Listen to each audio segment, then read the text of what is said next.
Find the volume of a cylinder. Pause the video and have a go at example 5. Before we start example 5, we're going to just look at the formula. The formula for a cylinder is V equals pi r squared h. Where does that come from? Well, a cylinder is a special case of a prism where the cross section is a circle and then the length of it is the height.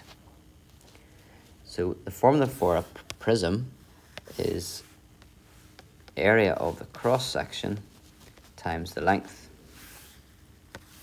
Now what is the cross section of a cylinder? Just said it's a circle, and the area of a circle is pi r squared.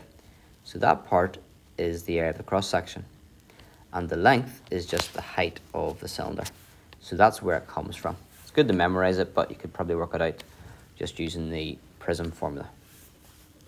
Let's have a go at example 5. We have to find the volume of the cylinder. So because we're finding the volume of a cylinder, we can start off with the formula, pi r squared h. That's pi times the radius squared.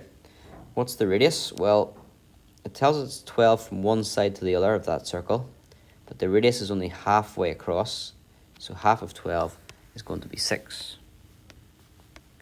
And the height, how high is the cylinder? It's 10 high.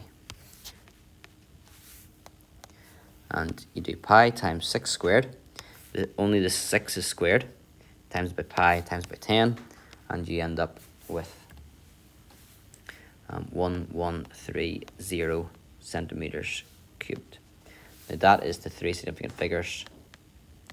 So just rounding to the first 3 numbers on your calculator display.